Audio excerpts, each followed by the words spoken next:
De nuevo, bienvenidos. Bienvenido, doctor Sapsay.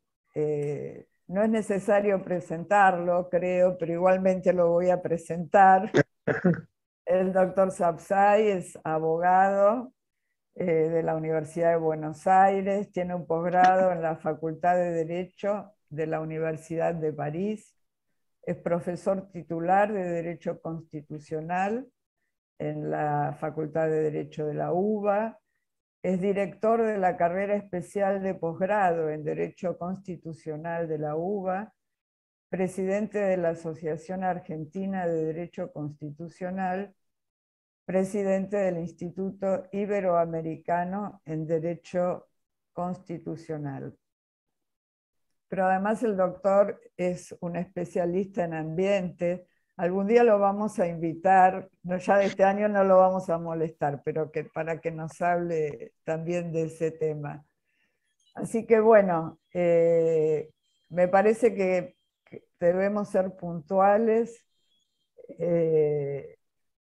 Manda saludos Jorge Lasarte, que es el presidente del Movimiento Social por la República, partido al que pertenece este instituto, pero hoy él no podía participar, pero bueno, dejó sus saludos para todos los que están hoy acá con nosotros.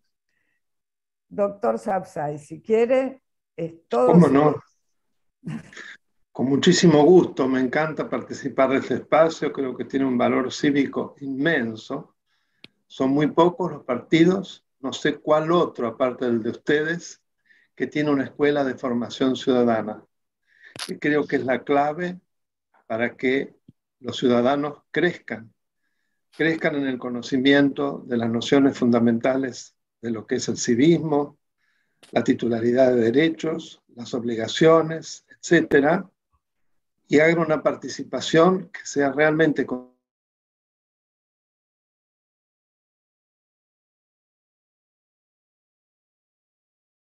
Se muteó. No sé qué pasó, que solo ahora me desmuteé, no sé hasta dónde había llegado. Decía la importancia que tiene una escuela de formación cívica, de formación de dirigentes de gobierno, que de todos modos es algo que exige a los partidos la Constitución y la ley de partidos políticos, pero que lamentablemente, salvo ustedes, no sé qué otro partido lo tiene y de una manera tan orgánica y bien organizada y a pulmón, que hay que decir también lo loable, que quienes trabajan como Susana, como Alejandro Bulacio, entre otros, lo hacen a pulmón y ad honorem. Eso realmente es una muestra de amor por la República. Así que los felicito y por eso me gusta tanto poder poner mi granito de arena cada tanto y conversar con ustedes. El tema que hoy nos ocupa es un tema fundamental del Estado de Derecho, porque hablar de la independencia de los poderes, de la separación de los poderes y de la independencia de la justicia, es hablar de la esencia de lo que es un Estado de Derecho. Sin esos elementos no hay Estado de Derecho. Es imposible. Es decir, República impone esas dos condiciones por encima de toda otra, más allá de todo lo sistémico que es el Estado de Derecho y que incluye, por supuesto, otros elementos importantes, nada menos que el acceso a los cargos de gobierno a través del pronunciamiento de la voluntad popular, que se plasma en el sufragio, el traslado de la titularidad de la soberanía de lo que fue en el antiguo régimen el soberano monarca al soberano pueblo, que es el pueblo que elige, la temporalidad en el ejercicio de las funciones de gobierno. Ya no van a durar más los gobernantes como pasaba en el antiguo régimen ad infinitum, mientras vivan. Las dinastías eran en realidad las que ocupaban, lo que de todas maneras está escondiendo un elemento bien claro que es la fuerza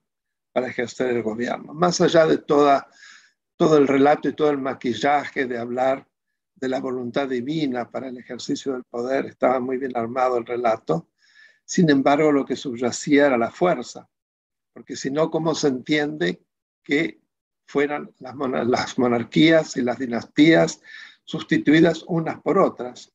Cuando una era vencida por otra, se terminaba con aquella que supuestamente por derecho divino iba a gobernar por siempre. Así que eso demuestra la falsedad de semejante hacer. Me parece que acá es muy importante que tengamos en cuenta, volviendo a la justicia propiamente dicha, que es lo que nos convoca, el momento que estamos viviendo, tan especial. Recordar que el constituyente argentino, entre los objetivos para la constitución de la Confederación Argentina, como reza nuestro preámbulo, solo incluyó uno de carácter institucional: afianzar la justicia. Evidentemente tenía claro que se trataba de una asignatura pendiente. Recordemos el pasado anterior a la conformación del Estado Nacional, alrededor de la sanción de una Constitución, que nosotros veníamos de una colonia española absolutamente de monarquía absoluta, valga la redundancia, en donde se daba aquello que expresábamos hace un momento, el monarca titular de la soberanía, y quienes lo representaban en las vastas colonias hispanas eran como una extensión de él. Y hay algo muy curioso que explica mucho de la dificultad que tenemos los argentinos, y en particular los gobernantes, ¿no?, para cumplir con las normas, que como las normas llegaban desde el Consejo de Indias, el Consejo de Indias era, digamos, el consejo que secundaba al rey en la elaboración de las normas que iban a regular la vida en sus posesiones en América, conforme a un criterio absolutamente regalista. ¿Qué quiere decir esto? Las colonias integraban el patrimonio privado del monarca.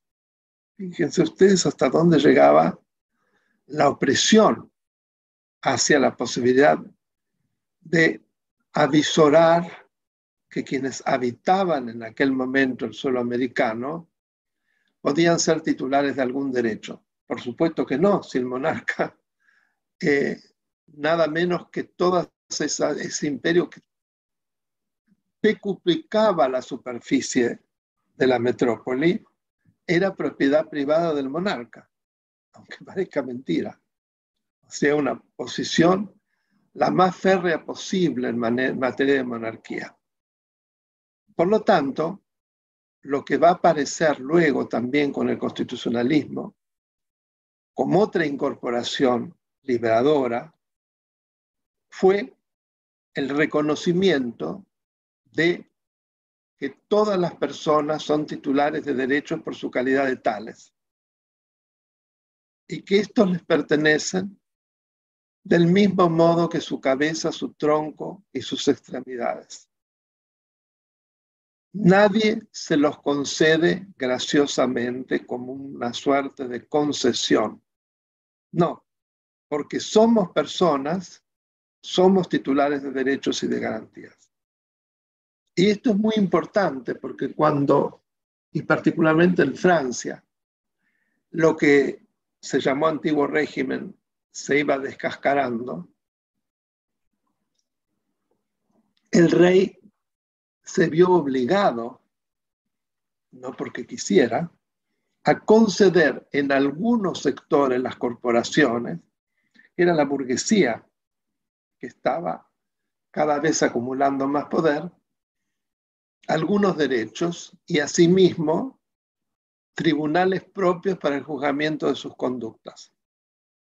Es decir, como ustedes pueden ver, conforme a una concepción que nada tiene que ver con el Estado de Derecho y con el constitucionalismo. En primer lugar, porque no poseían el carácter universal esos derechos. Carácter universal es decir que nos corresponden a todos y de la misma manera. era para algunos en carácter de privilegio. Pero además, no por su calidad de persona, sino que era una concesión graciosa del monarca, que por supuesto que así como los concedía, los podía retirar cuando se le daba la gana. Lo que a veces ocurría, es decir, cuando alguna corporación, que las corporaciones de artesanos, de comerciantes, etcétera, iba perdiendo poder, el monarca no perdía tampoco la oportunidad para entonces retirarle esas concesiones. Se los digo para que vean la diferencia crucial con lo que iba a venir después. Es decir, la universalidad, los derechos son de todas las personas por igual. En segundo lugar, la inmutabilidad, nadie los puede cambiar. En tercer lugar, nos pertenecen por nuestra calidad de personas, porque como somos tales, son tan nuestros como nuestra cabeza, nuestro tronco y nuestras extremidades. Y lo repito porque me parece fundamental, sobre todo en momentos en que se habla de esto como si fuera algo viejo. Ya vamos a volver sobre estas consideraciones torpes e interesadas, ¿no? Nos parece importante señalar que desde 1983, es decir, cuando comienza el proceso de transición a la democracia, no es que en el 83 ya constituimos una democracia consolidada, no. Que es importante tener en cuenta que a partir del acceso a la democracia de los últimos 3 países de Europa Occidental, que hasta la década del 70 todavía eran autoritarios, me refiero en el orden en que accedieron a Grecia, Portugal y España. Bueno, en esos países se acuñó el concepto de proceso de consolidación democrática, lo cual me parece algo sumamente inteligente. Porque tomaron conciencia que el solo hecho que en determinado momento se celebraran elecciones libres y se repusiera una constitución democrática o se sancionara una nueva, no era suficiente para decir que un país ya tenía una democracia consolidada. Eso requería de un periodo de maduración, de un periodo de formación y de revisión de instituciones. Ahí es muy interesante observar, tanto en la Alemania de posguerra y luego en España de posguerra, cómo se analizaron los motivos por los cuales, en el caso de Alemania, durante la denominada República de Weimar, ustedes recordarán, posterior a la Primera Guerra Mundial, que terminó con Hitler, qué fue lo que falló, y ver que en la redacción de la nueva Constitución, que en el caso de Alemania era la Constitución en ese momento de 1949 de la Alemania Occidental. Ustedes recordarán que la Alemania Oriental estaba bajo la égida de la Unión Soviética y por supuesto no tenía un sistema democrático. Ellos hablaban de democracias populares, para utilizar el término, pero fíjese que estaban organizadas conforme a la lógica del Partido Comunista Soviético y a las prácticas de Stalin. Es más, en Europa Oriental tal vez el modelo fue todavía más perfecto y más brutal que en la misma Unión Soviética. Ustedes recordarán inclusive todo lo que se habló de lo que eran los servicios secretos de esa Alemania, la Stasi, ¿no? Que imitaba el modelo de la KGB a nivel local, ¿no? Hubo una película alemana maravillosa que se llamó La vida de los otros, yo no sé si ustedes la vieron, donde precisamente lo que se mostraba era el grado como se metía el Estado a partir de la Stasi en la intimidad más delicada y propia de lo que se llama en un sistema democrático el derecho a la intimidad y la zona de reserva de la libertad de las personas, para conocer hasta el más mínimo detalle de la vida de ellos y eventualmente perseguirlos, extorsionarlos, etcétera, etcétera. Esa película, a veces el cine nos enseña de una manera extraordinaria, ¿no?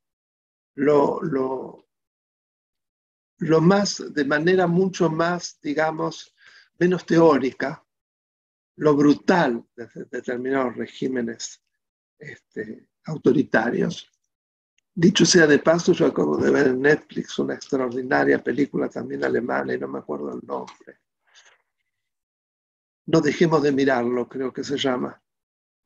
Maravilla, una cosa extraordinaria que trata precisamente de lo que fue el nazismo, ¿no? El nazismo previo a la Shoah, es decir, cómo se incubó. Ustedes saben que se incubó en la matanza de los diferentes desde el punto de vista de los discapacitados mentales y físicos, que había que eliminarlos porque eran una carga para la sociedad y además representaban una raza degenerada que impedía el buen desarrollo de los sanos, de los puros, que era lo que el nazismo señalaba, quién era puro, ario, etc.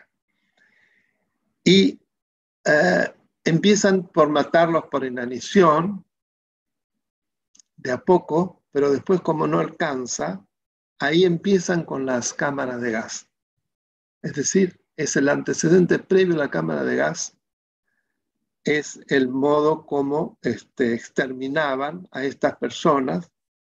Y ahí la historia es una historia realmente muy dramática, muy terrible, de una chica que evidentemente tenía una enfermedad psiquiátrica, pero de una enorme pureza, de una enorme belleza, con una relación muy especial con su sobrino, que es el protagonista de la película, y que es arrancada de la familia y que deciden esterilizarla. Y ella es consciente de todo, lo hacen de una manera brutal, grita, trata, la familia no la puede proteger. Y finalmente, además, es exterminada. Primero pasa por ese horror y un tiempo después, cuando empiezan a darse cuenta que no daban abasto y que entonces empiezan a poner en marcha, eran camaritas chiquitas de gas, la meten en una cama de gas y la exterminan. Bueno, les cuento porque es terrible, dura 3 horas además, pero realmente no tiene desperdicio. Por el contenido, por la estética, por la actuación, maravillosa realmente. Es tan buena como la vida de los otros. Apunta, si ustedes quieren, a un aspecto distinto, pero que completa la otra película. Bueno, me estoy yendo, pero creo que vale. Entonces, volviendo a la Argentina, la protección de la independencia de la justicia, eso que decíamos, la asignatura pendiente, se completó en la redacción ya de la Constitución de 1853-1860 con el hoy artículo 109, porque con la reforma del 94 se incorporaron nuevos artículos y entonces cambió la numeración, pero que primigeniamente era el 95, y que establecía algo muy sabio, y que se conjuga con el objetivo del preámbulo de afianzar la justicia, es decir, el presidente de la República no puede en ninguna circunstancia intervenir en causas judiciales, que es lo que lamentablemente tantos presidentes se han encargado de hacer de manera sistemática, y no hablemos del caso de los presidentes populistas, ¿no? Del peronismo, del kirchnerismo. De hecho, el presidente Fernández ha hecho uso y abuso aprovechando del COVID. En fin, no perdió oportunidad para hacerlo, y últimamente de manera ya absolutamente grosera y devastadora, ¿no? Porque se lo hace directamente nombrando ad hominem a determinados jueces, fiscales, periodistas, figuras de la oposición, de un modo que yo he considerado que es una forma de terrorismo de Estado. En primer lugar, porque ha repuesto a la violencia en el escenario de la política argentina, cosa que afortunadamente desde el 83 no ocurría. Sin embargo, Cristina lo hizo, porque todo está digitado por ella, ¿no? No vamos a ser inocentes. Y lo hizo además con una necesidad absolutamente personal, que es asegurarse la impunidad. La de ella, la de su familia, la de sus adláteres, y conforme también una concepción que es muy importante entender las fuentes que ella tiene, porque es muy ignorante, ¿no? Pero repite cosas. Ella habla de bonapartismo. En realidad, cuando habla de bonapartismo se refiere más que a Napoleón, al sobrino de Napoleón, a Luis Napoleón, que fue coronado como Napoleón III en el último cuarto del siglo XIX, y que si bien tenía la pretensión de ser una monarquía constitucional, sin embargo no lo fue ni de lejos. Inclusive él estaba entroncado con la monarquía absoluta, porque no por casualidad eligió como esposa a Eugenia de Montijo, que representaba lo más acérrimo de la restauración borbónica. Así que por todos lados él no tenía nada de monarca constitucional. Ustedes saben que las monarquías constitucionales son aquellas que conforman el modelo de Westminster, ahora que estamos viendo la muerte de la reina Elizabeth II, en el cual, de conformidad con un largo proceso de varios siglos, se llega a un parlamentarismo en el cual el monarca tiene poderes meramente simbólicos de representación. Para afuera es un símbolo que representa al Estado, al reino de Gran Bretaña, Gales e Irlanda del Norte, y al interior es un símbolo de la unidad del reino. No olvidemos que tiene varias componentes, no solamente Inglaterra, si bien de lejos es la más importante por número de habitantes y además extensión territorial, representa cerca del 80% del total, pero es uno de los componentes. Por eso es United Kingdom, es decir, Reino Unido. Entonces, en ese marco, en esa evolución desde la llamada gloriosa revolución en adelante, en donde poco a poco el rey va perdiendo sus poderes, hasta transformarse en, como yo les decía, un símbolo. Un símbolo que en momentos de grave crisis, y eso se vio mucho durante la Segunda Guerra Mundial, puede tener una capacidad importante de apaciguamiento, puede tener también una capacidad importante de negociación, etcétera, etcétera. Pero que no pasa de lo simbólico. Esto no fue así con Napoleón III, de ninguna manera. Tal es así que él lo expresaba muy claramente. Él decía que era el soberano pueblo y que todo lo que se oponía al soberano pueblo, al pueblo, era el antipueblo. ¿Y qué era lo que más perturbaba al soberano pueblo? La justicia independiente y la prensa. Nada más parecido a lo que dice la señora, ¿no? Ninguna originalidad. Además, tanto ella como su marido tenían una fascinación particular por Napoleón Bonaparte, por Luis Napoleón. Tanto es así que cuando van por primera vez a Europa, lo que habla de la estrechez mental, ¿no? Es decir, poco después de asumir la presidencia, no me acuerdo qué reunión había en París. Y imagínense una pareja, una familia de la abundancia, opulencia económica que solamente habían ido una vez a Disney. No les interesó ir a Europa. Pero cuando llegan, esto lo cuenta quien era el embajador en ese momento, a Rivaldo Lanús, lo primero que le piden es ir a visitar la tumba de Napoleón, ir a los inválidos. Lo cual demuestra también la ignorancia de que no sabían que había muchas otras cosas en París para visitar mucho antes de los inválidos, más allá de lo interesante que es por lo impresionantemente lujoso, impactante, y todo lo que quieran, entre mármoles, esa tumba inmensa que además exige, por la misma organización de Napoleón, que uno se tenga que reclinar para observar la tumba, que tiene como un vallado, y todos los generales que están alrededor, en diversas. Eso les encantó. Que tampoco es un símbolo de democracia como símbolo. No creo que sea lo que primero en Francia tengan que ir. Podrían haber ido al Arco de Triunfo, podrían haberse cultivado yendo al Louvre, no sé, al Centro Georges Pompidou, al Museo de Orsay. Yo viví muchos años en París, soy fanático de París, y nunca uno deja de conocer algo nuevo. Por supuesto que es muy limitado solamente querer conocer los inválidos.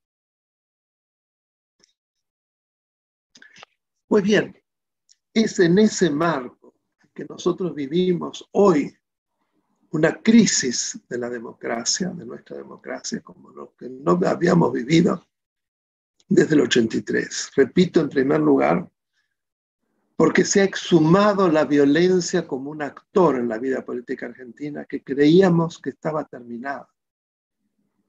Y no solo eso, creíamos que había prácticamente como un pacto para que ella no volviera a producirse. Sin embargo, hoy está absolutamente sobre la mesa y no se ahorra ningún tipo de recurso para explotar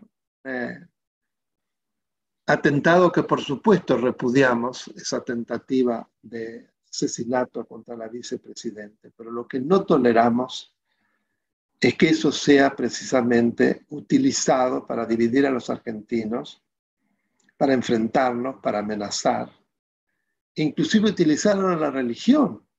No sé cuánto tienen que ver ellos con la religión. Es de una hipocresía pocas veces vista y realmente repugnante, ¿no? Pero bueno, es lo que estamos viviendo. Y ello como producto de un alegato en uno de los juicios, como ustedes saben, vialidad, de un fiscal como es el fiscal Luciani, a mi modo de ver admirable, y de su segundo Mola, y de un equipo que trabajó de manera incansable y que logró durante más de 3 años elaborar un alegato que es de una profundidad jurídica, se los digo como abogado, pocas veces vista, como también la capacidad de relación de pruebas para llegar a sostener como cargo la asociación ilícita, que es cierto que no es fácil de demostrar. Y no es fácil de demostrar y solo surge de indicios, porque nadie cuando roba lo escribe y lo firma.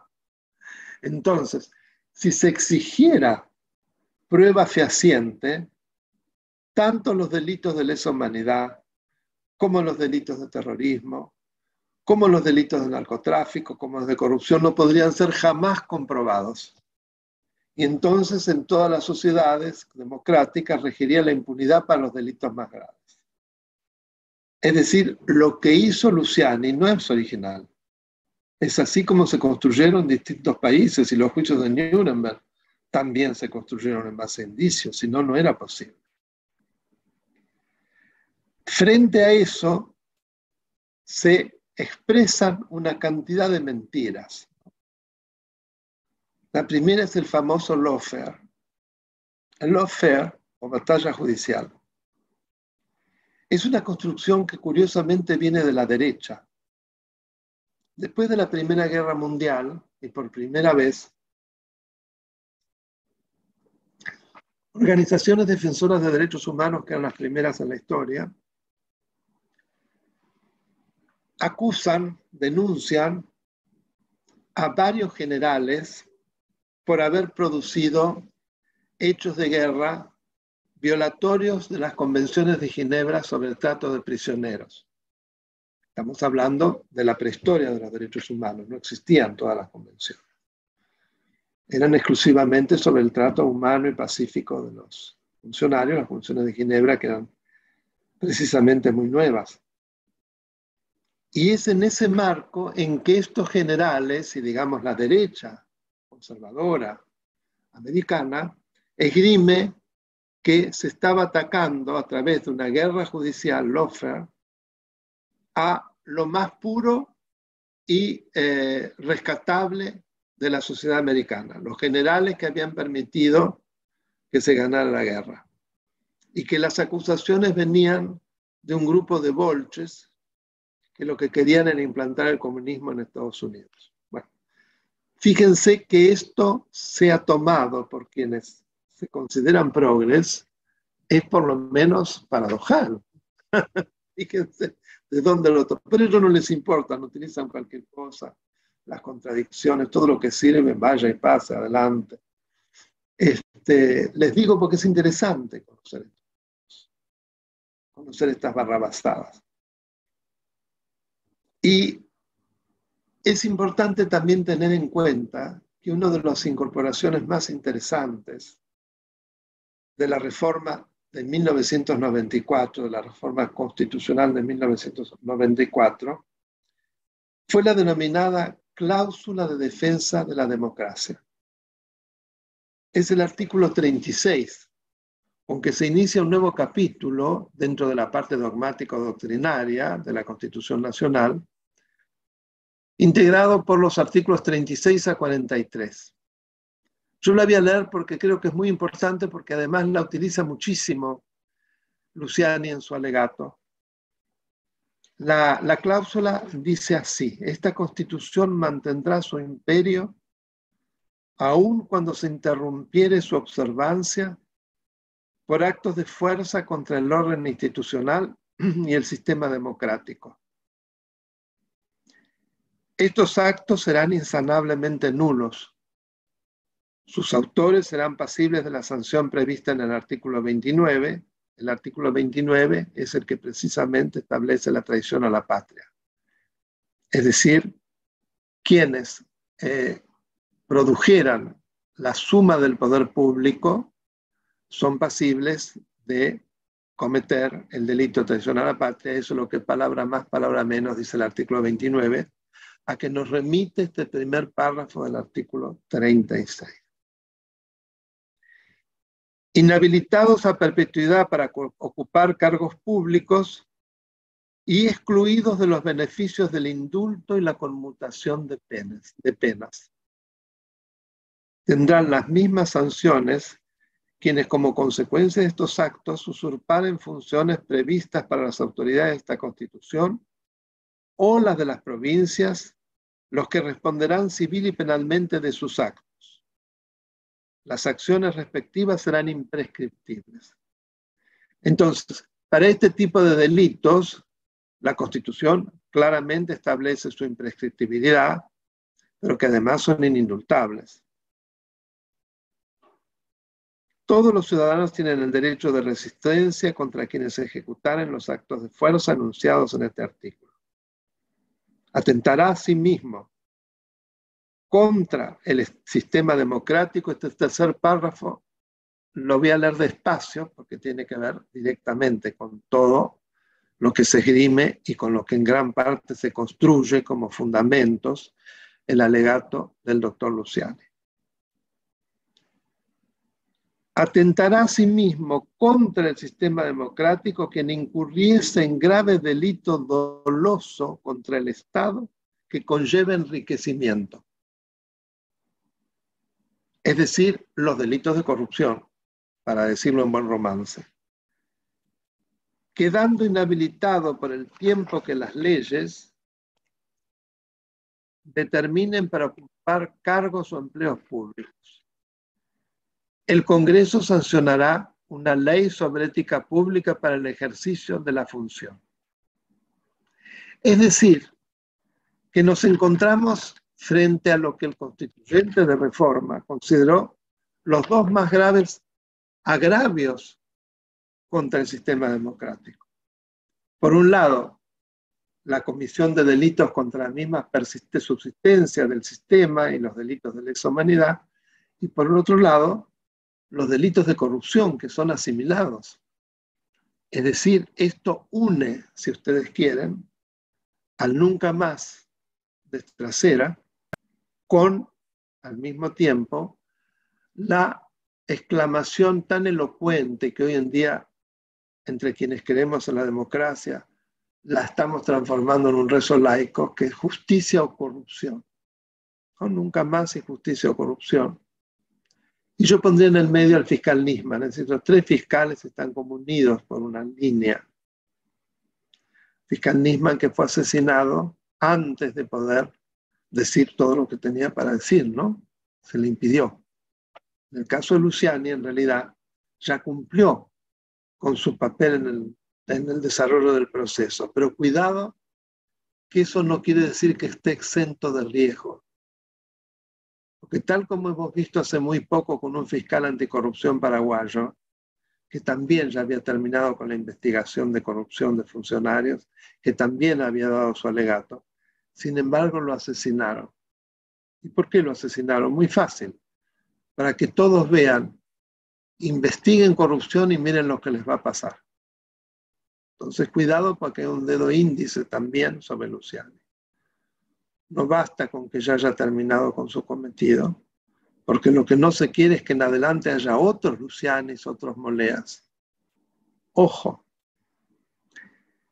Entonces, si nosotros observábamos lo que pasaba en el momento de Nunca Más de Trasera, la sociedad argentina se apoderó de esa exclamación. Entendió que ese tipo de delitos y los golpes de Estado como formatos para el ejercicio del poder no se podían repetir.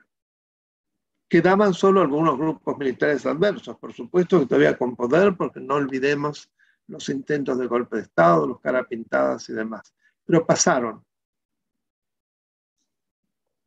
Hoy yo veo que el problema es mucho más grave, porque tenemos una porción de la sociedad, lo que es el núcleo duro kirchnerista, al que curiosamente se le unido el peronismo, a pesar de toda la vestidura del republicanismo que muchos de ellos nos tratan de mostrar. Sin embargo, están todos juntitos. No sé cuánto es, un 28, un 30, poco importa, que no solo no comparte este concepto, sino que dice que es un discurso de odio. Es decir, que es un discurso antidemocrático.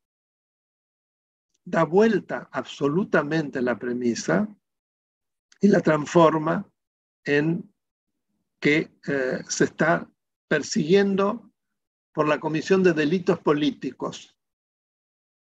Y acá no se trata de delitos políticos, se trata de políticos corruptos. ¿De qué delitos políticos hablamos? Por ejemplo, en uno de los casos más emblemáticos, que también ahora se callan la boca porque con la cantidad de pruebas se callan la boca. Yo me refiero a Milagros Sala,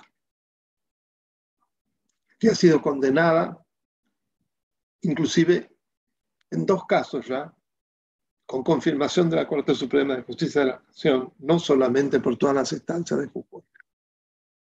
Es que se ha visto el grado de crueldad con que ella actuaba, no solamente el modo como usurpaba bienes públicos, parecido también a Báez, porque en la construcción de viviendas no se construía muchísimas, pero se cobraba todo desde el mismo momento en que ya aparecía haber ganado las licitaciones, por supuesto licitaciones amañadas, ¿no?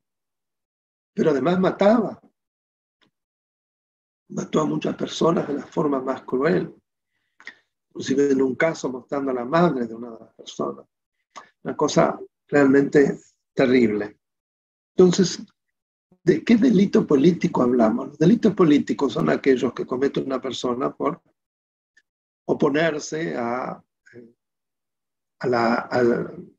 accionar de un gobierno, es decir, criticar lícitamente, porque es expresión y opinión, y entonces se la apresa, contrariamente a lo que dicen las convenciones, etcétera, etcétera, y las constituciones.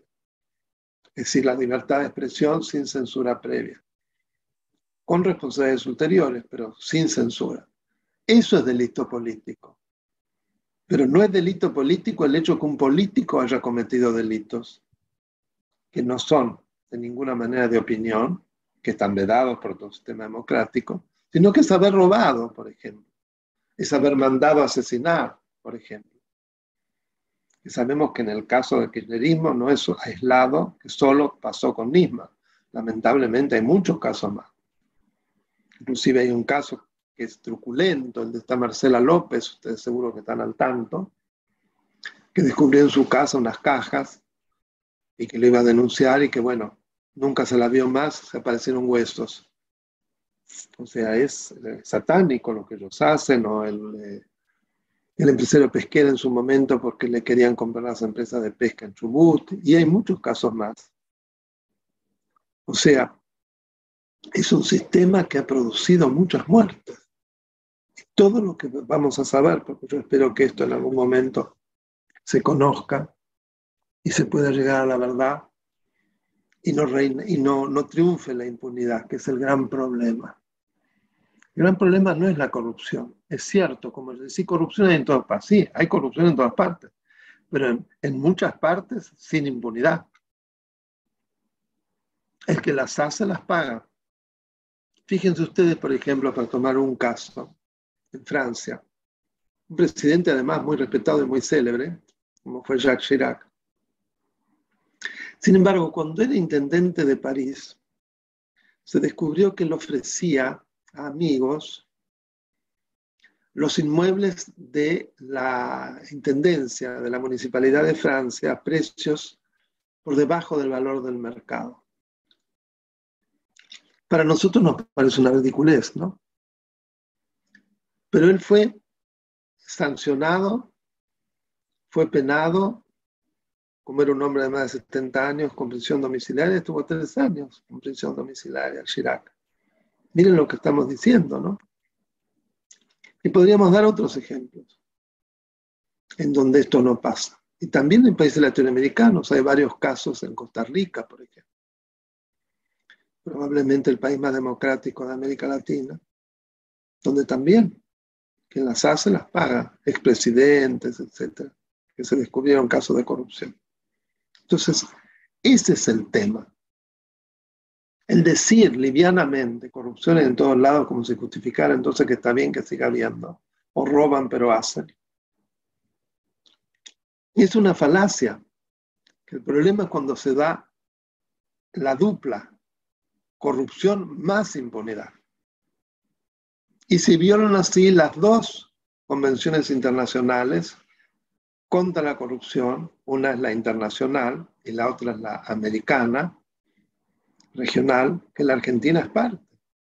¿Por qué digo es muy grave? Porque todas estas cuestiones que estamos viendo nos hacen incurrir al Estado argentino en responsabilidad internacional por incumplir precisamente sentencias e incumplir con las convenciones que obligan a todos los estados firmantes a llevar a cabo todas las acciones necesarias para impedir que haya corrupción, al mismo tiempo no omitir el cumplimiento de sus obligaciones en ese sentido. Entonces, tanto acción como por omisión se violan esas convenciones. Parece que no lo entienden, lamentablemente. Y así nos encontramos cada día con invento nuevo para ver cómo se puede llegar a asegurar la impunidad. Lejos, además, de lograr que se resuelvan los problemas tan graves por los que pasa la mayoría del pueblo argentino. Los niños, los jóvenes. La gente más capaz se va o se quiere ir. Es decir, un proceso que nos acerca muchísimo, por eso se habla de venezuelización. Yo creo que no hay que ver en Venezuela lo que pasa, hay que ir a Santa Cruz o Formosa, que son mini Venezuelas, tienen nada diferente. Santa Cruz, fíjense ayer, para muestra sobre un botón, se acaba de designar un miembro del Superior Tribunal, es decir, la Corte Suprema Local, que no tiene matrícula de abogado todavía, que fue donante de las campañas acá. Es decir, que viola los principios más esenciales para ser juez, no hablemos ministro de corte. Algo escandaloso como pocas veces vimos, es un agravio a toda la justicia de un país. Y que sin embargo lo hacen con todo desparpajo, como si porque tienen la concepción bonapartista, que los jueces tienen que ser jueces militantes, jueces amigos, porque eso lo expresa la agrupación que ellos crearon dentro del poder, la nefasta agrupación Justicia Legítima, que ya el nombre estaría señalando que la que no es esa es justicia ilegítima, en cuyos estatutos se establece claramente que estos jueces militantes y fiscales militantes van a actuar de manera de satisfacer en todas las causas los intereses de quienes integran el movimiento nacional del kirchnerismo. Miren qué lindo. Pero que fue lo mismo que pasó durante el peronismo. No olviden que a través de un procedimiento totalmente amañado, Perón, poco después de asumir, removió a 4 de los 5 miembros de la Corte Suprema, solo dejó a uno porque le gustaba, Casares, removió a todos los otros, y luego puso directamente a militantes que hacían todo lo que se le ocurría a Perón en los demás cargos. O sea que esto viene en el ADN del peronismo. Y no tengo ningún temor en decirlo, aunque me digan gorila. Es otro relato. Si ser gorila es defender el Estado de Derecho, pues estoy muy orgulloso de serlo. Yo estoy llegando al tema que convenimos con mi amiga Susana Lacabe, los 40 minutos, si no me equivoco, ¿no es cierto, Susana? Me parece que va a ser muy enriquecedor y muy lindo el diálogo. Solamente quiero decirles que yo, a pesar de todo, veo el futuro con cierto optimismo. En primer lugar, porque la movilización ciudadana que se ha producido a lo largo de estos años en 9 banderazos que impidieron que en diputados se concretaran las peores iniciativas del kirchnerismo, que tenían media sanción, que ahora han impedido en el mismo Senado que ese proyecto peregrino absurdo de los 25 miembros, de hacer como una especie de Senado espejo en la Corte Suprema, no contaron con los 47 votos que necesitaban, porque les fallaron 5 o 6 votos de los del kirchnerismo. O sea, esto habla de que se han debilitado enormemente y que seguramente esta señora está muy nerviosa, se la ve. ¿Por qué? Está empantanada en sus asuntos de justicia. Ahora, ¿hasta dónde van a llegar para generar una situación en la cual sean impunes? Y es difícil saberlo, pero no les tenemos que tener miedo, tenemos que estar preparados y no les tenemos que regalar la República. Nadie nos va a sacar lo que nos pertenece y menos el futuro de nuestros hijos y nietos. Muchas gracias. Muchísimas gracias, doctor. La verdad que muy enriquecedora su charla. Si le parece, pasamos a algunas preguntas en el chat. Alejandro ¿Cómo no? o Rosana. Que Todavía en el chat. A ver, ahí vino uno.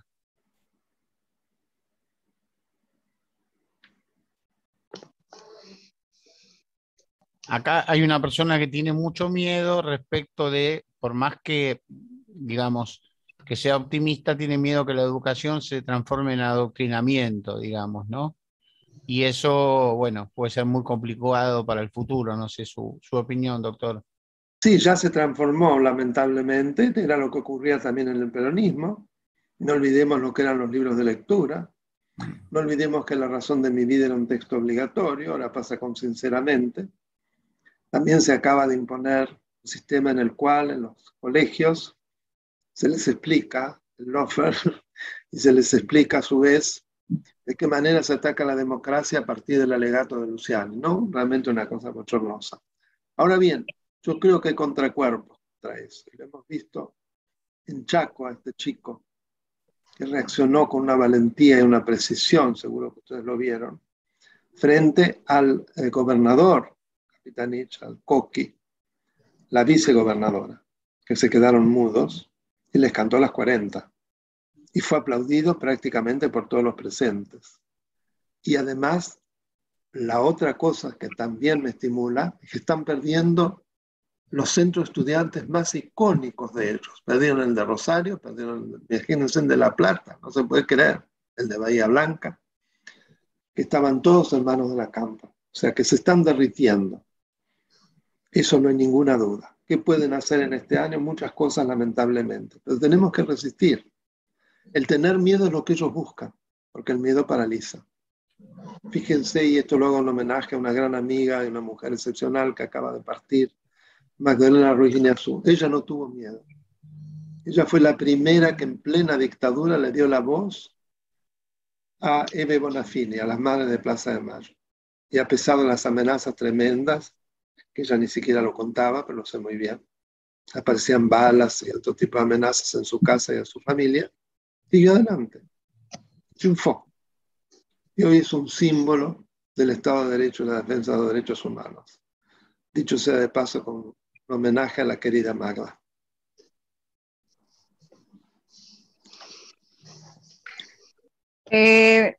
Hay una pregunta que con el tema de Santa Cruz. Buen día, antes que nada, para todos. Sí, buen día.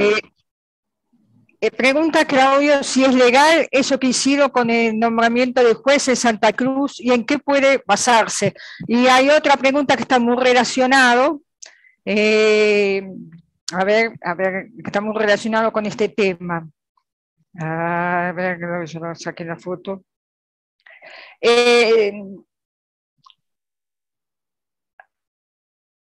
Bueno.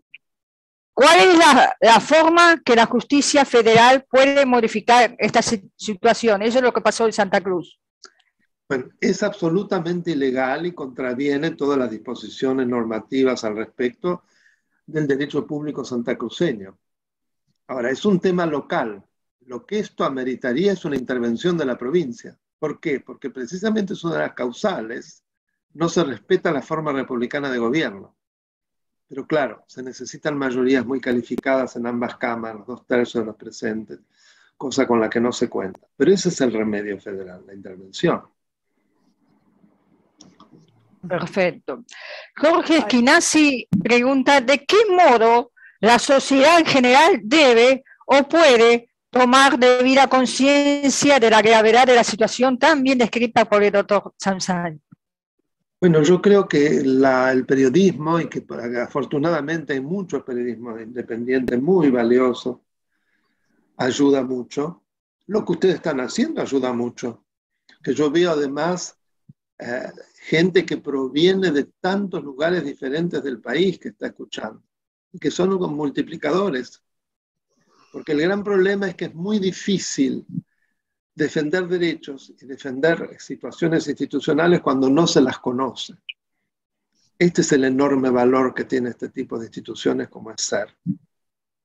Enorme. Y yo por eso me animé durante la pandemia, ya hace más de 2 años, a crear un canal de YouTube.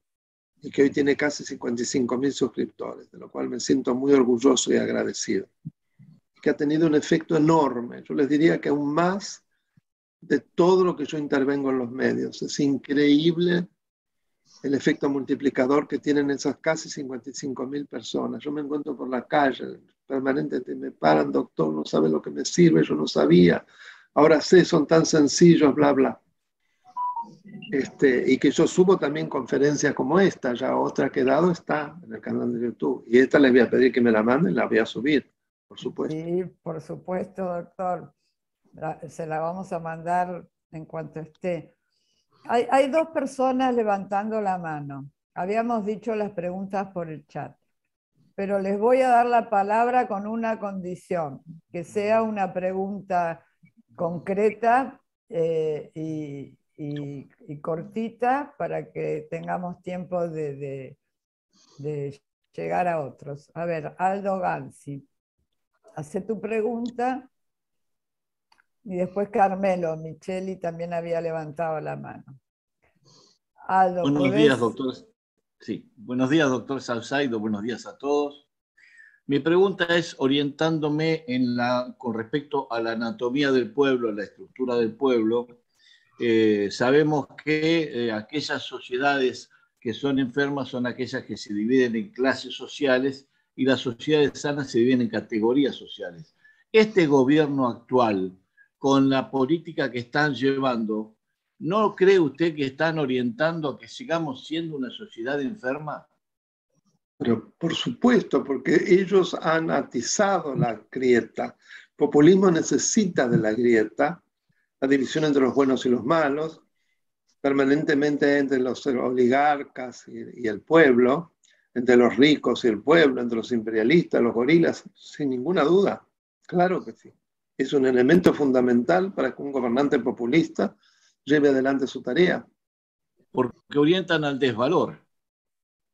Sí, son disvalores. En relación a la democracia son disvalores.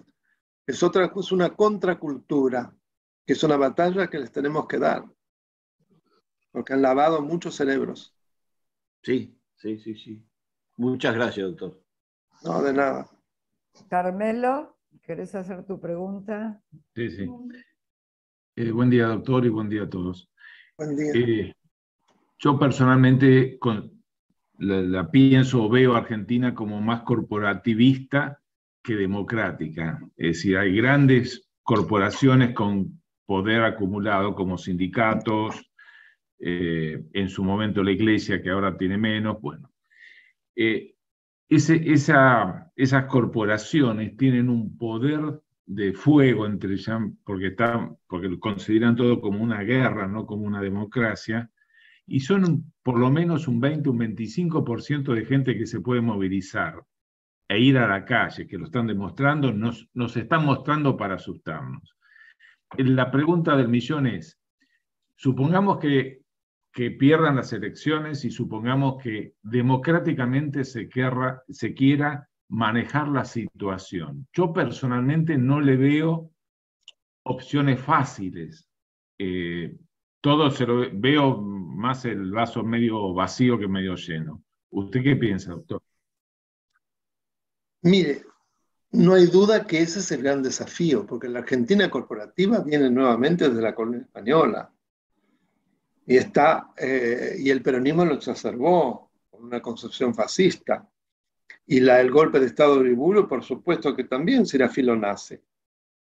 Entonces están como entronizados los sindicatos, determinados grupos empresarios amigos, la Iglesia Católica, que permanentemente cuando un gobierno democrático asume el poder, le hace la guerra desde el primer día. Eso es gravísimo. Ahora, ¿qué es lo que yo veo con mayor temor frente a eso? La división de la oposición. No lo puedo entender. La división de la oposición es lo que ellos necesitan y lamentablemente a veces da la impresión de que lo logran.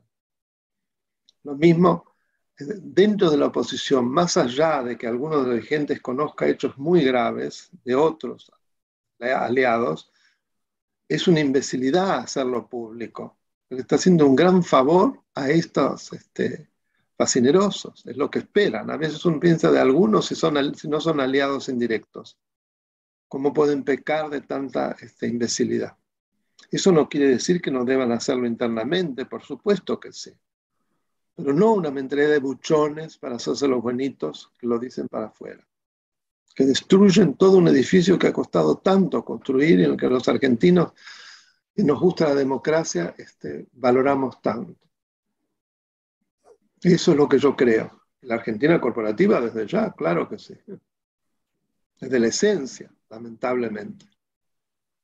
Hay muchas preguntas sobre el tema de la independencia del Poder Judicial, de cómo asegurarla en las provincias, incluso si una intervención es algo positivo o tiene sus riesgos. Y también, obviamente, la justicia, hay críticas a la justicia en el sentido de la familia judicial, ese tipo de cosas. Estoy resumiendo varias preguntas que he visto. Sí, está muy bien, entiendo el sentido de las mismas, Alejandro.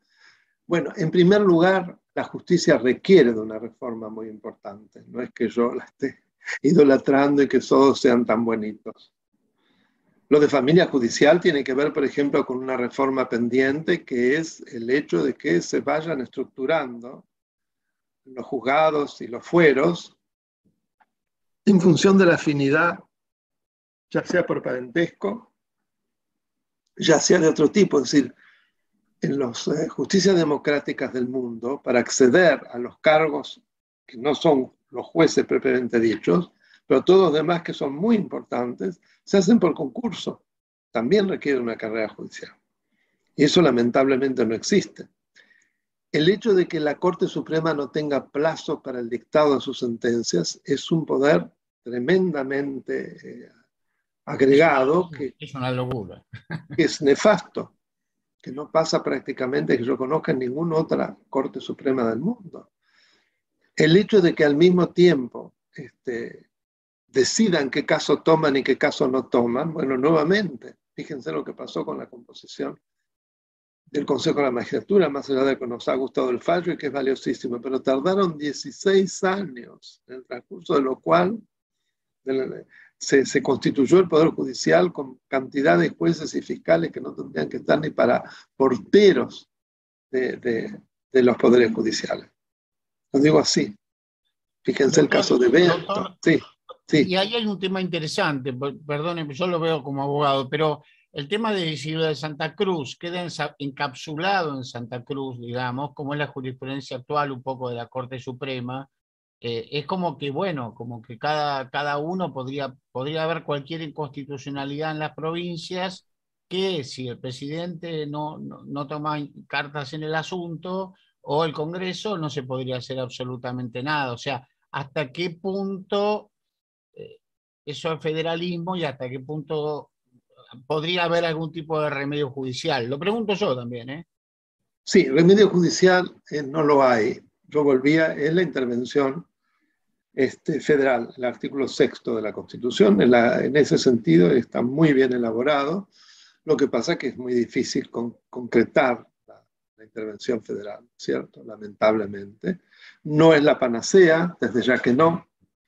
Depende cómo se hace. Lamentablemente en la Argentina el gobierno federal interviene en el territorio de las provincias, que es tomado de una cláusula exacta de la Constitución de Estados Unidos. Acá se interpretó como que sustituye al gobierno de la provincia por una persona que es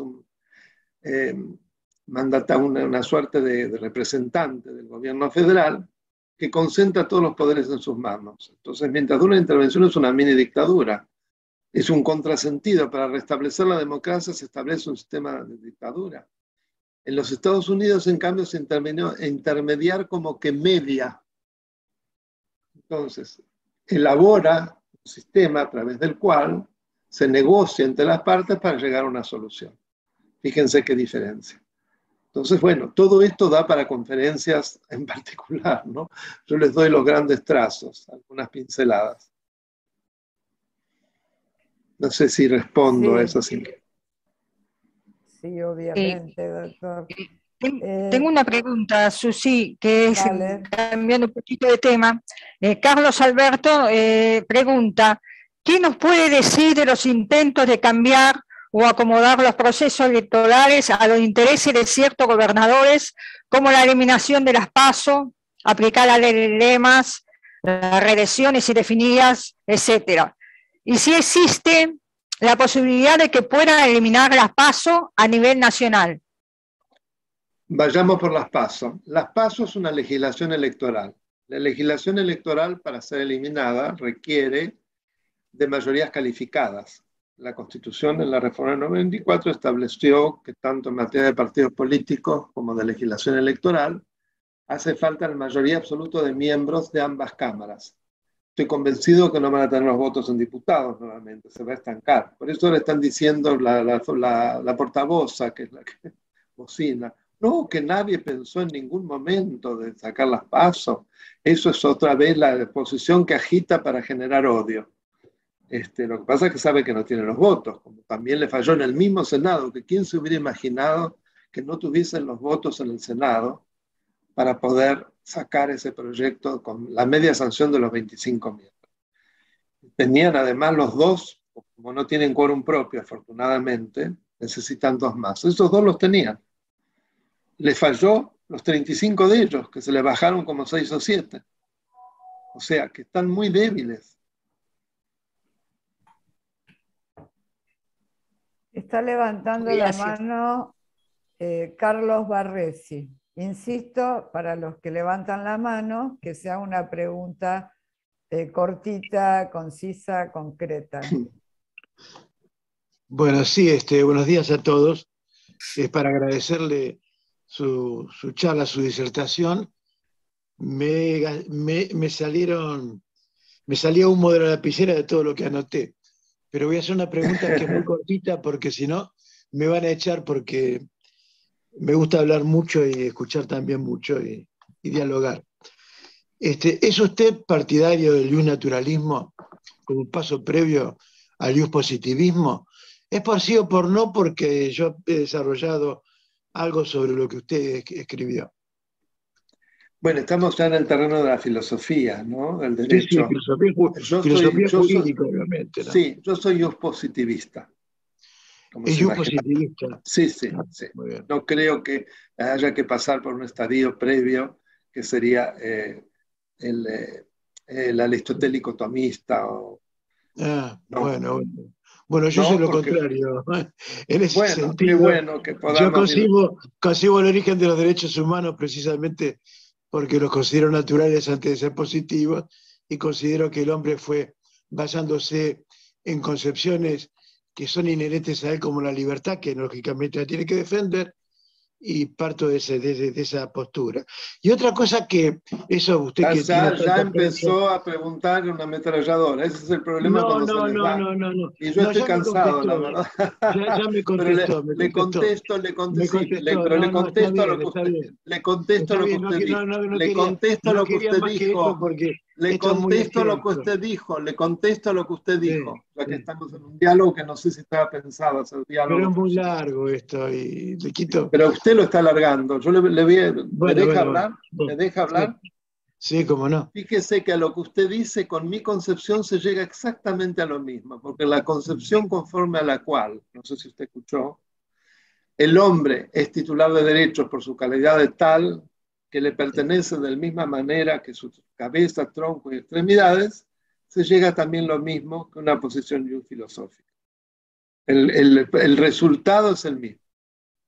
Sí, yo ahí quiero remarcar lo que dice el doctor Sapsay, que, digamos, desde una posición, digo, yo no pienso quizás como Cacho, pero digo, en la práctica, en lo Claro. concreto, el respeto por los derechos humanos no necesita de una concepción específicamente, pero no sé si el doctor está de acuerdo, Sapsay, o no, pero bueno, es medio un Sí, sí, fue diálogo. lo que dije, Alejandro. Lo que quiero decir es que podemos estar todos, independientemente de cuál sea nuestra concepción última sobre la vida y un montón de cosas que ya escapan a lo político. Igual podemos estar todos acá simplemente mirando la realidad, ¿no? Yo no sé si el doctor está de acuerdo. Totalmente de acuerdo, fue lo que traté de responderle al amigo.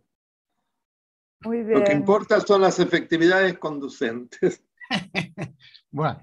Está Luis levantando la mano. Le voy a pedir también que sea breve en la pregunta.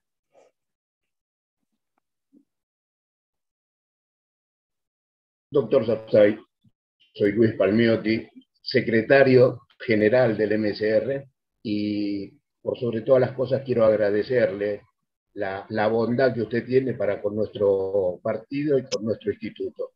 Más allá de todo esto, con todo el trabajo que hemos desarrollado y la paciencia que usted nos tiene siempre,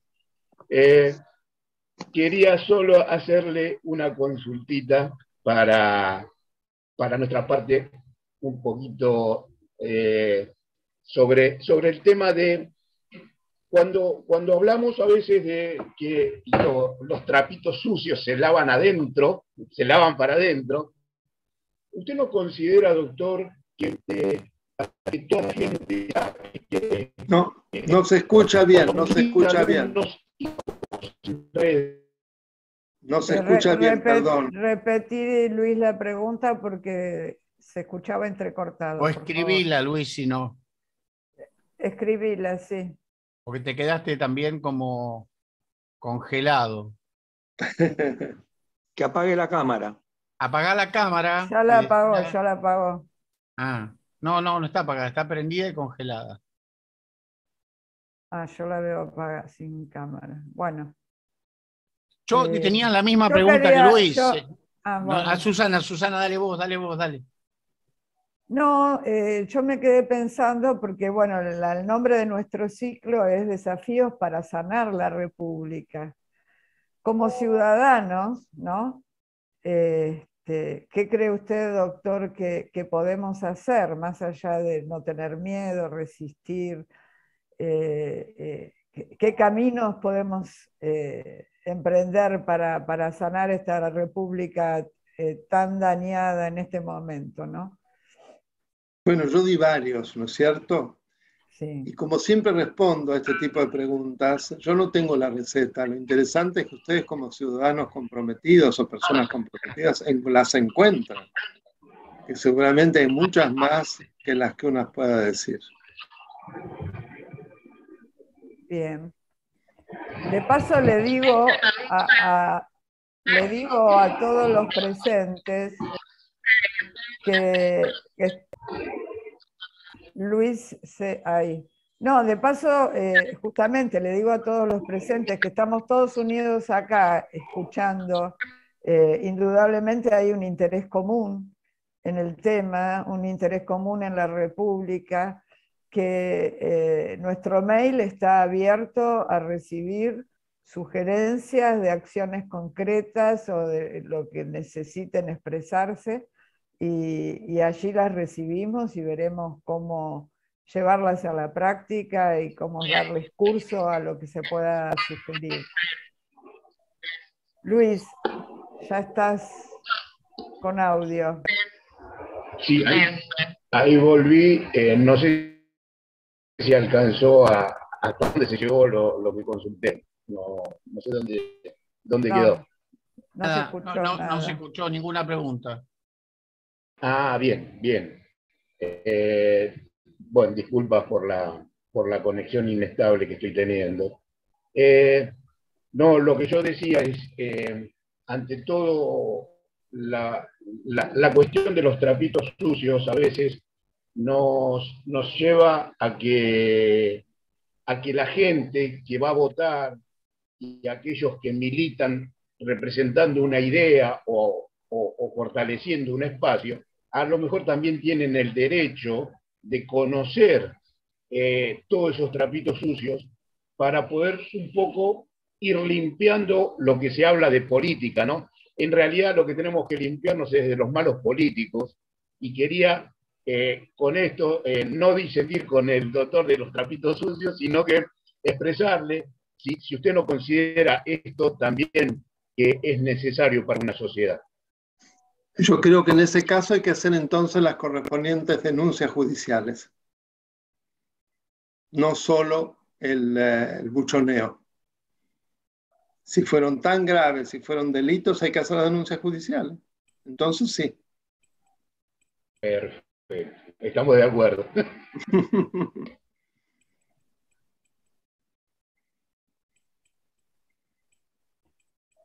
Bueno, si no hay más preguntas... Agradecerle simplemente al